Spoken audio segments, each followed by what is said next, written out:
Alright you lot, welcome back to the channel where I take juicy rumours, half-baked news and occasional corporate whisper and serve them straight. No fluff. Today we're diving into something massive, Tencent, Ubisoft and potential takeover that could shake up entire gaming industry. But before we get started, don't forget to like, subscribe and all that bollocks, it helps the channel grow. Now let's crack on, shall we?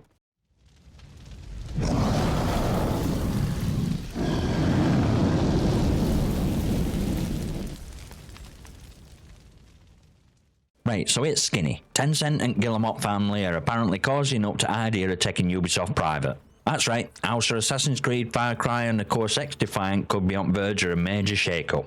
Now before you get your knickers in twist, let me remind you this is all rumour mill stuff at this point. Bloomberg, bless them, are reporting on sources familiar with matter, which in journalism basically means weird summer but don't quote us on it. But it's kicker. Ubisoft stock has taken a nosedive, and I'm talking like Titanic levels of sinking. Over 50% of its market value gone.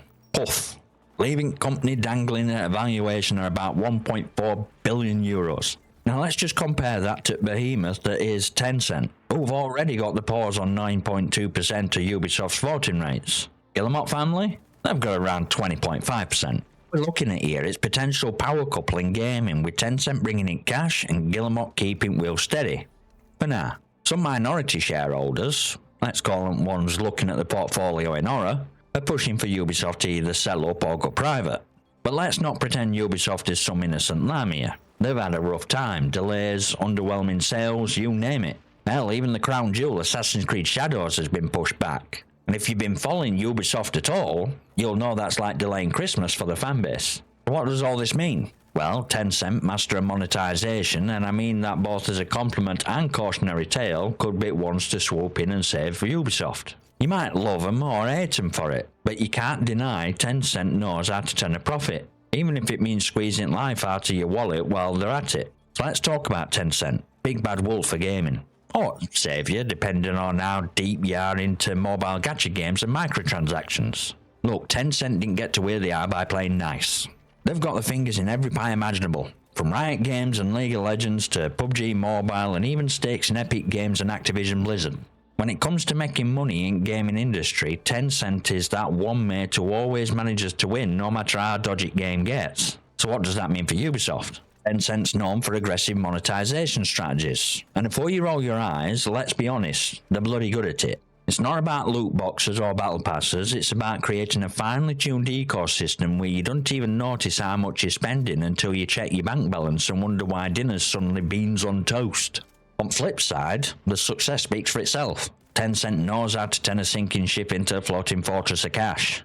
They've already got a stake in Ubisoft, so them cozying up with Guillemot family and potentially taking company private could be a way to stabilise things. But let's not sugarcoat it. Changes would be inevitable. Question is, do those changes benefit us as gamers, or do they just benefit Tencent's bottom line?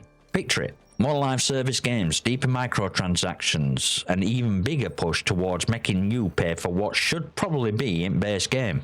You might hate it, but for Ubisoft, whose shares are doing limbo under low bar of disappointment, this could be lifeline they need to stay afloat. Question is, what happens to Ubisoft's franchises if Tencent rolls in like a corporate wrecking ball? We're talking Assassin's Creed, Far Cry, Rainbow Six, and of course XDefiant. First things first, Tencent ain't in business of killing off IPs. Nah, they're in business of milking them dry. And Ubisoft's catalogue is a goldmine waiting to be turned into a live service theme park. Starting with Assassin's Creed. Do we really think Tencent would leave the flagship alone? Nah, mate. If Tencent gets their hands on it, expect to see Ezio's great-great-great-grandnephew running around some future dystopia with more in-game purchases than you can shake head and blade at. It'll go from epic historical adventure to pay $4.99 for a chance to unlock Leonardo da Vinci's jetpack. Alright, I'm exaggerating. Probably. But you can bet on more live service elements, more episodic releases, and definitely more microtransactions. Then there's Far Cry. Picture this. You're just trying to liberate a tropical island from a maniacal dictator. But suddenly, you're hit with a pop-up. Buy premium ammo for just $2.99. Or worse, you want fast travel? That'll cost you. Tencent knows how to turn open world games into cash cows. And Far Cry is ripe for some of that sweet, sweet monetization juice. They'll find a way to charge you for hunting down rare animals or crafting upgrades. Hey, you want that shiny bow that shoots fire arrows? You'll pay for it both in patience and in-game currency. Rainbow Six Siege is already a live service juggernaut, so in Tencent's hands, it's going to double down on that model. More operators locked behind paywalls, more seasonal passes, and probably a crossover event where your tactical squad can dress up as pandas. Because Tencent loves that crossover cash grab. Just look at what they've done with PUBG and Honor of Kings. You can bet they'll apply that to Siege and then some. But let's talk XDefiant, because this is where it gets personal. You know I'm all for XDefiant getting some more love and attention. And let's face it, if Tencent pushes resources into it, we could see it grow into FPS juggernaut it's meant to be. But, and it's a big but, will Tencent throw cash at it for content updates and stability? Or will they just dangle shiny new skins behind overpriced paywalls to keep whiners busy? Time will tell. So here's takeaway. Tencent taking over could mean more content, but it'll come at a price. Whether that price is worth it is up to you. You want more Assassin's Creed? Sure, but don't be surprised when it feels like they're charging you by hour to be part of Animus. And XDefiant? Well, I'm holding out hope, but I ain't hold my breath waiting for Tencent to play nice with my wallet. Now let's play a little what if. What if Tencent don't swoop in like some gaming overlord and save Ubisoft from its stock market nosedive? Who else might come knocking at Guillemot family's door, checkbook in hand? Let's start with obvious contenders, PlayStation and Microsoft. We've already seen Microsoft hoover up Activision Blizzard like it's collecting Pokemon, and yeah, they've got that deal with Ubisoft for cloud gaming rights. But let's be real here, Microsoft just shelled out nearly $70 billion on Activision, and regulators only just let them get away with that because of that cloud gaming deal with Ubisoft. So an acquisition of Ubisoft? Nah mate, that's about as likely as a Battlefield game launching with art bugs. Besides, Microsoft's already juggling Halo Infinite's broken promises, Call of Duty's bloated co-ops, and trying to make the Game Pass worth its weight in gold. Adding Ubisoft to that mess? It's a hard sell. As for PlayStation, I'd love to tell you they're a serious contender, but let's be honest, they've been fumbling more than a blind goalie lately. They're too busy hiking up price at PS5 and alienating the fanbase with half-baked subscription services. Not to mention the first-party exclusives, while critically acclaimed, aren't exactly immune from delays. PlayStation would have to pull its head out of its own backside to actually focus on something other than console wars to make a play for Ubisoft. And in the recent form, I wouldn't trust them with a shopping list, let alone a game publisher in crisis. Then we've got wildcard option, private equity. Yeah, private equity firms like Blackstone and KKR have sniffed around Ubisoft before. Now I know what you're thinking. Private equity in gaming sounds about as fun as a dentist with a jackhammer. And you'd be right. Private equity firms are like vultures at Business World. They buy companies, strip them down for parts and try and sell them for a quick buck. And if they did take over Ubisoft, you can kiss goodbye to any notion of creativity or long-term investment in game development. It'll be sell, sell, sell until there's nothing left but Ubisoft name slapped on some mobile cash grab game. So between Tencent, PlayStation, Microsoft and private equity, who's lesser of these evils? Tencent might be most infamous at monetization, but at least they've got some skin in game. They don't kill their acquisitions, they just turn them into money-making machines. PlayStation and Microsoft might offer more stability, but are they even interested at this point? And private equity? Well, they'd treat Ubisoft like a car boot sale. To be fair, I'd rather see Tencent pump Ubisoft full of cash and push for a resurgence than watch private equity strip mine it into oblivion. It's not pretty, but at least Tencent keeps lights on and servers running. What we got right now is a bunch of vultures circling, and Tencent might just be only one with a plan beyond sell everything that ain't nailed down. Now let's shift gears for a minute and talk about something people tend to forget in these big corporate takeovers. People. You know, actual developers, designers and all unsung heroes at Ubisoft who make games we love. Or complain about, depending on how launch goes. So what happens to Ubisoft workforce if Tencent buys them out? Well, here's the thing.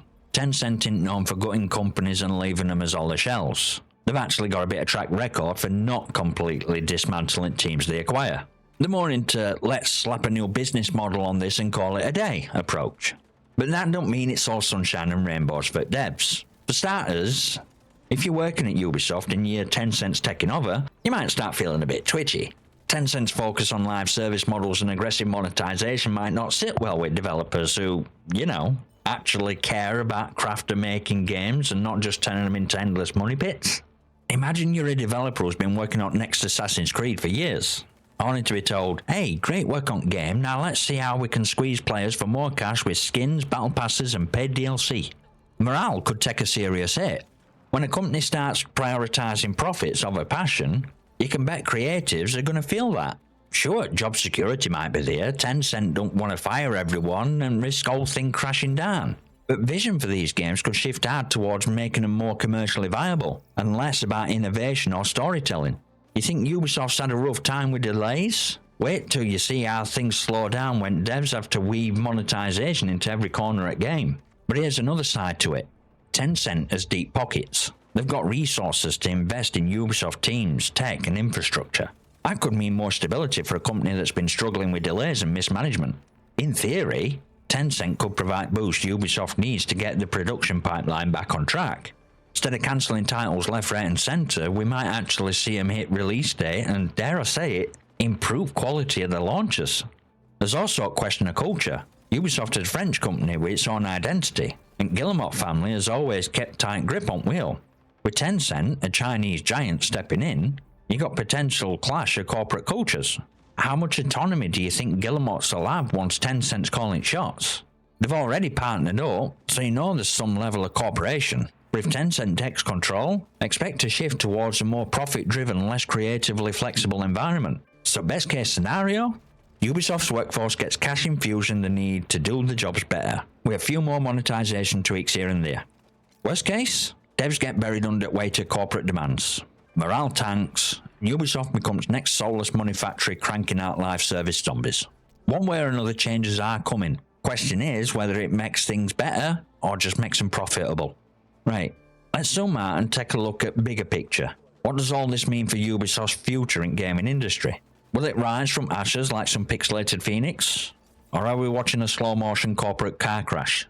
Ubisoft's had a rough few years, there's no denying it. Delayed games, underwhelming launches, and oh yeah, that whole scandal thing that didn't exactly paint them in best light. The stock is plummeting faster than Assassin's Creed Unity's frame rate at launch, and they're desperate for some out to turn it round. Tencent coming in with that sweet cash flow just might be what keeps it from going way a blockbuster. But here's the thing, Ubisoft is huge. We're talking about one of the biggest third-party publishers in the world, with IPs that defined gaming for the last 2 decades. If Tencent takes reins, Ubisoft could pivot hard into live service territory, transforming the business model into something more sustainable, or at least more profitable. Think more seasons, more battle passes, and a lot more reasons to swipe your card. In short term, this could stabilise Ubisoft, gain financial backing to keep churning out titles, and stop the shares from plummeting off a cliff. But where does that leave us, players? Well, it's a double-edged sword. On one hand, Tencent could inject new life into Ubisoft, helping them push out bigger, better titles with more frequent updates. Instead of waiting half a decade for the next Far Cry, we could see more consistent releases, supported by live service models that, if done right, keep us coming back for more. Done wrong though, we're looking at endless microtransaction hell, where every game becomes less about adventure and more about squeezing every last penny out of your wallets. There's also a question of Ubisoft's role in industry itself. Right now, they're seen as a bit of a wounded animal, once mighty, now limping. Tencent pulls this off, Ubisoft could regain its stature as a powerhouse. But it would be a different kind of giant. They won't be Ubisoft we knew, one that took risks with innovative games like Watch Dogs and Division. They'd be more focused on games as a service model, following money rather than leading creativity. And what about competition? Ubisoft could start playing in big leagues again, becoming a major threat to EA, Activision Blizzard and even console giants. But will they compete in the right way? Or just become another behemoth cranking out cookie-cutter live service games with a focus on monetization over quality? That is $1 million question. Or, knowing Tencent, $1 billion question. So in the end, it's a matter of how much faith you have in Tencent's ability to steer Ubisoft's ship. Will they course correct and take Ubisoft into a golden age of gaming? Or will they just slap microtransactions onto everything that moves and leave us with a bunch of soulless cash grabs? We'll have to wait and see. But one thing's for sure, Ubisoft's future is online, and Tencent's one holding cards. Now if you want to read the article yourself, I'll link it in the description. But before you go read that, smash that like button, hit subscribe and drop your comments or questions below. I might just feature them in a video. And I'll see you next time, you magnificent